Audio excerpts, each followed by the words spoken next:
right, everybody, welcome to Shay and Rel Keeping It Real. We haven't done this in a long time. I'm Shay. See, now I messed up. I'm Rel, she's Shay, and Shay is going to explain the significance of keeping it real. Real, R-E-E-L, as in movie reel, editors real, cinematographers real, actors real. I don't know if producers have a reel. Some people ask for a reel, which for producers, which I don't know. Do you want to see how it all came together? Yeah, I guess, it makes people feel comfortable. I think reels for People that don't know production. Yeah, I think reels for anybody. I mean, I think when you look at your credits and your name gets passed around, you know if they're good or not. But I think when you deal with reels, I think that just makes people feel comfortable just to see something, because you can fake a reel, you can grab stuff. I've seen that. Yeah, so a faked reel. Yeah, I think that. That's why I don't know. Yeah, I don't put too much stocks in reels. Yeah. But for this reel, what we're going to do is we're going to talk about some of the topics in the news that are relevant, that we have a little insight or a little bit of knowledge in, and share it with y'all. So, with any further ado. All right, so first thing in the news today, we got rest in peace to Samm-Art Williams. He's a Tony-nominated playwright and most famously known for us in the black community, producer of Fresh Prince, one of the producers of Fresh Prince of Bel-Air. Oh, man. So, we want to give a rest in peace to him. Do you have a fond memory of Fresh Prince of Bel-Air? Oh, Aunt Viv, the first Aunt Viv, when she did that dance class. And the girls was talking about her, and which I kind of felt some type of way. I felt like a little bit of a racial element because they weren't black women. It was like, oof. And they was coming for Aunt Viv, and she went and got the instructor or the choreographer to work with her, and she came into class and showed them. Yeah. So I like that. I like that. Well, that was one good thing about that show. It wasn't overtly addressing racism, but it had certain elements, like when the cops were harassing Carlton and Will. But for me... Oh, sorry, go ahead. I had one more. Go ahead. When Uncle Phil was looking for them at that concert, and he described Will and like 8 dudes dressed like Will walk by, and the vendor was like, I haven't seen anyone like that. For me, outside of him dating every attractive black woman in Hollywood at the time, and outside of the theme song, of course. Yeah, the theme, yeah. The theme song was like classic. Classic. And, oh man, it's just so many good memories of that show. The more interesting things for me was the episode with Don Cheadle. Ice Pick, I believe. And it was just like, I think we all can relate to that when you're trying to make moves, moving forward in your life, and, sometimes you can't bring everybody along. And also being Don Cheadle, right? Like, it's like looking back and you're like, oh my God, this is like one of the best actors of our generation was on the Fresh Prince of Bel-Air. And actually seeing like how good of an actor he is. I know. So, yeah, because he's nothing like that character in real life. So I think that was one of my favorite episodes, and I guess it's something that, we all can relate to as we move forward and progress in life. And sometimes, you can't take everybody along with you. So, but ultimately we just want to say rest in peace to Samm-Art Williams. Yes, rest in peace, brother. And, His brother or no? Yeah, brother. Okay, yeah, sorry. Also he's a black man. Yeah. And he's a black man who's a Tony-nominated playwright, too. Oh, man. Yeah. One other thing is, unfortunately, I wanted to bring up the fact that he was nominated for that, but none of the black sitcoms from the 90s got nominated for an Emmy. And that is a crying shame. It's a crying shame. Because they had a mainstream audience, Yeah. or they wouldn't have been on TV. Yes. I mean, as you like to point out a lot when I talk about coverage that we receive, we're 13% of the population. So shows like Martin, Fresh Prince of Bel-Air, and Living Single. I know this is like terrible to say at this time, but The Cosby Show, which was one of my favorites growing up. Yeah. And of course, A Different World, which spurred, a huge swath of people going to, HBCUs. Yeah. Shout out HBCUs, and Hampton, by the way.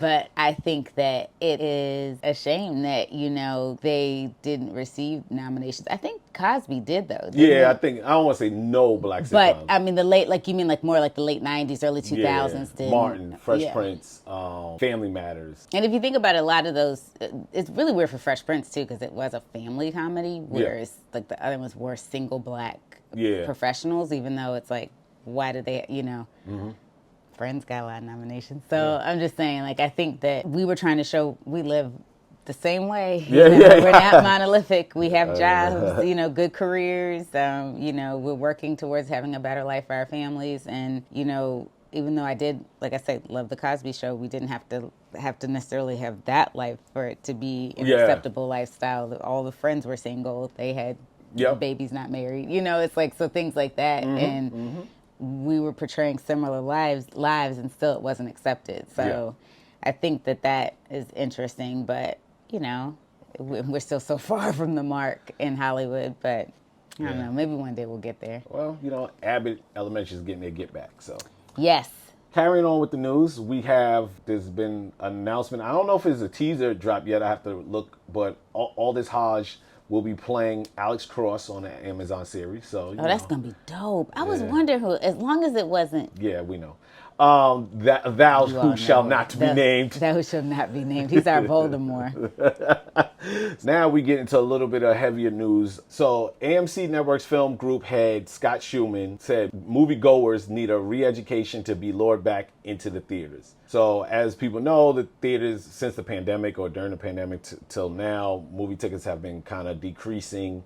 And what do you think is causing people not to go back to the movie theaters, and will a re-education actually work to what does that even mean? I don't even know what a re-education even. First of all, I need people to stop talking down to people that are in these network positions, making these millions of dollars a year, or that's more studio heads, but making maybe, I don't think AMC Networks is making that kind of money, but a few things. One, it took a long time to get people comfortable to go back into theaters. Two, even though economically the economy looks good on the surface, first of all, most of your a third of your industry isn't even working.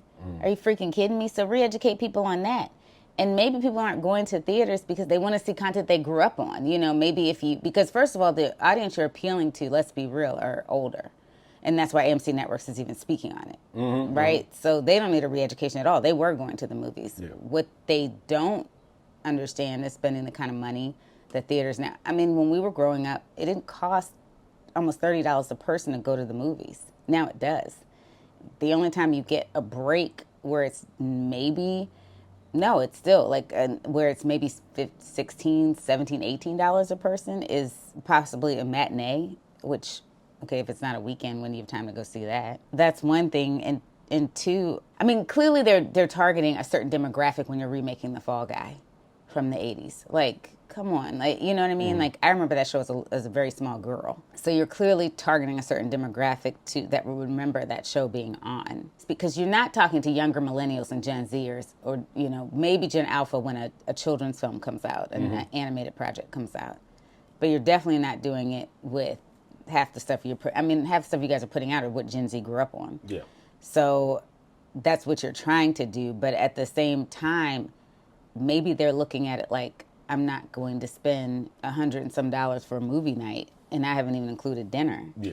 When it's going to come on streaming in 30 days anyway, 45 days, 50 days maybe, and I can watch it at home for the cost of maybe like a piece of one ticket. Yeah. I could pay for it then. I think they've really got to re-examine how they're distributing the content, how, are theaters really a vibe? I know a lot of people like the camaraderie of going to a theater, but maybe you need to start looking at it like, okay, what used to keep theaters alive are, I guess they're technically looking at the generation that they're still targeting, Gen X. Yeah. And older millennials. But if you're doing that, then you need to look at cost-effective ways. Maybe you need to do incentives like that to get people back into theaters, more deals, and things like that. And also content.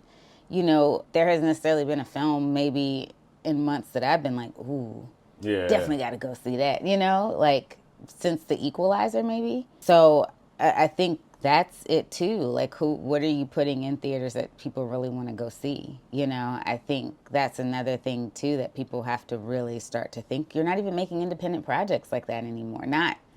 Those are going on streamers. So I don't know. Like, I'm kind of tired of these people that don't actually poll people too, that just run their mouth. It's rude, and it's annoying.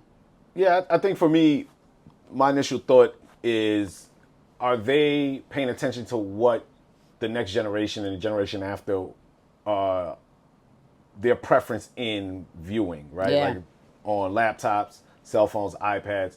Are they just like, will you encourage younger people to give up convenience and control to sit in a theater and watch on a screen, right? Like they're not even going to the movies. You know, before when movies, that's all you had, right? When theaters was, that's true. right? And the only competition was the television. Now it's so much more competition. So I don't know if there's a way to re-educate people to say, oh, no, go put down your phone. And I think you actually said it right, was like, make better projects. You know, bring back indie projects, bring, you know, lower prices, create an atmosphere for people to want to be at movie theaters. So, you know, maybe look at the movie theater model and change it and make it more of a lifestyle experience. Yeah, you know, like right? like you shouldn't just be the people that can afford $40 tickets to be able to do the luxury lounge seats. It should be something where a lot of people can experience that, and maybe you'll have more people that go to theaters as well. I don't know. And then a lot of, if you poll people that are younger millennials, Gen Zers, they don't want to sit through a 2.5, 3 hour movie. Yeah. I think I'm also frustrated with those that get the opportunity to make films and are just kind of thumbing their nose at people like, yeah, you can sit through my 3 hour movie. Maybe I don't want to. Yeah. You know, and maybe your editor, you needed to sit down with them longer and figure out what you could scrap and what could, you know, what you could keep to make sure that the story was still together. I don't know. Sorry. It's ridiculous. It really is ridiculous. Quote from the YouTube CEO: "It's time a creator won an Emmy." As someone who worked in television yourself for, you know, countless years, you know, you started at the age of 4. I did. And you've been in it for almost 20 years. Baby. Do you think that the Emmys should recognize creators? Yes. If we're going to recognize reality, absolutely. And I'm not trying to hate, but I've been a reality TV producer most of my career. So, yes. Because, and the reason I say that, I'm not saying that there's not creativity in reality television. There absolutely is. There's a lot of people that are, to be honest, producers in reality television should be considered writers. We do a lot of writing, whether people want to hear that or not, or whether I should say that or not. It's the truth. Yeah. And if we don't do it on the front end and on location, we do it in post. So there's writing there. 2, so if we're being recognized for that, absolutely. Why? Because creators have to do it sometimes from being self-taught completely. It's not a system they came into like we did, where you learned how to edit in a system, I produced in a system. They didn't do that. And I think that level of creativity, there's things I've seen on YouTube and even TikTok. I know that's like a bad word, and 2 bad words in this country at this point. But, you know, even on Instagram Reels, that is just a level of creativity that I'm like, wow, this is amazing. When you really think about, not the stuff that's like that everybody does, but like the stuff where you're seeing the time and effort that got put into it. And I do think that other award shows are recognizing it.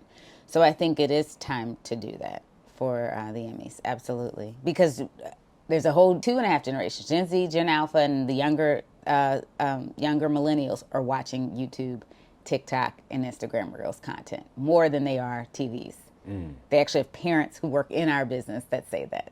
So, AKA Shonda Rhimes. Gotcha. Or like Shonda Rhimes. For me, I do think the Emmys should recognize creators. I think if they want to continue to be relevant, as we were just discussing with the film industry, right? If you want to start ingratiating the younger, well, you should have been doing it for the last, 5 years maybe. So I think if they want to continue to be relevant going forward, because less and less people are going to care about award shows, less and less people are going to care about their award shows. Now, on the flip side, I don't think creators should give a damn if the Emmys ever allow them. And I don't think they do. I think they are happy with their Webbies, and they should be. That's a lot of work that they put into it, and the Webbies are given a very, prestigious in terms of the creative community. So, no, I agree with you.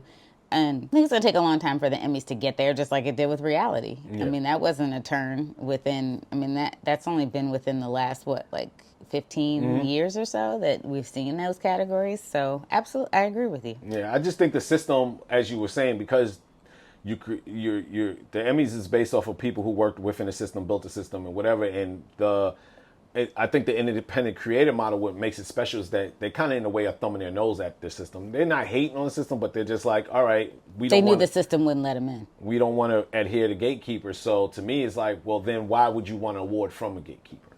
So that's where I think, yes, I think the Emmy should award them, and I think they should be like, I'll take your award, but I'll just leave it around. Where are they leaving it? On the floor. Okay. I've been to someone's house where they had Emmys on the floor. Yeah. I've seen them on a mantle, but... Yeah, I've seen him on the floor. I guess he was just like, whatever. Nice. Yeah. All right, so lastly, upfronts, which we have never been a part of that process, but, you've been... We've been at companies where they've been. Yeah. Would you like to explain what upfronts are quickly? Upfronts are typically when networks take their upcoming seasons of series. Sometimes it's like new ones too. Mm-hmm. It's a place where advertisers come to basically, see where they're going to buy in mm-hmm. to, like, so say Abbott Elementary. What if they, Abbott Elementary is definitely a great series. So, you're going to see a lot of people targeting maybe parents with children or things like that. Those specific advertisers will probably, really buy in for their time on Abbott, or, educators that watch the show. So they'll buy in for their time for educators, things like that. So you'll see marker companies, you'll see, people selling soap, things like that. Gotcha. So buying ad space. Buying ad space, yeah. Gotcha. So commercials and stuff like that you see on your networks that you're like, I'm going to skip over this. Right. Okay, so the question I have is, what will the effects of Netflix and Amazon being part of the upfront presentation process for the first time have in the future? It's going to be just like it was with TV. I don't know, because they're talking about this point system thing now that they're going to do with actors. So I don't even know what it's going to look like. Streaming really has, even though it's enhanced the viewing process for the viewer, for those of us in the industry, it's not necessarily been the most positive thing. I mean, it's really cut into our profit margins. So I don't know what that's going to look like. I mean, it should look like it does with TV, because they're basically recreating cable now with streaming. But I don't know. I mean, the fact that Netflix is not going to have commercials is a problem, but that's a whole nother issue. You know what I mean? Yeah. That's one of the reasons people bought into you in the first place and watched your series. We weren't necessarily watching a lot of them because, you were killing it. You know what I mean? I'm not trying to be rude, but let's be honest. And there are some great ones on there, absolutely. But, Amazon, because they do have some really good series, I think, I don't know, Amazon was always, they're retailers. I always felt like we were going to see commercials on there anyway. Does that make sense? So that's not just like Apple. Yeah. Apple, I don't know, feel weird, because Apple feels like a theater experience at home for some reason. Because they're kind of like the FX of streamers, where they're very particular about what they buy.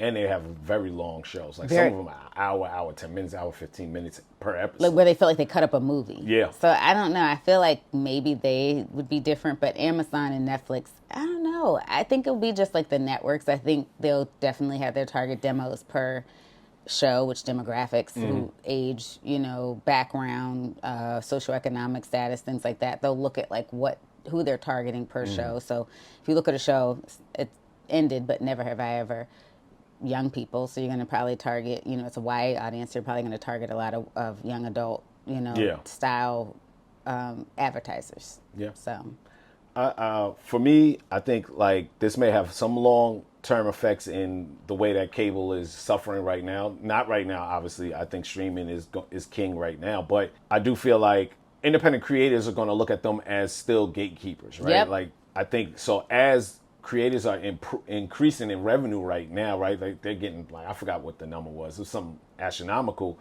I think they're going to look at this and say, well, if Amazon, Netflix, and as a viewer and a consumer, if they're saying, well, we're no different than any other large network or cable network or television network, where we have advertising commercials and we're just pushing information that you don't care about, people are going to start looking for the stuff that do care about. And I think that's where it's going to move. I think people are going to move further, closer to watching more independent creative content. Younger people enjoy it, and they're growing up with these people. So I think streaming is going to be the next cable in the future. And that's it for me. That's us keeping it real. That's REEL. Rel loves the title. He's always been a fan. All right. Well, hopefully Shayla will rap next time. Have a Oh good one. yeah, next time. All right.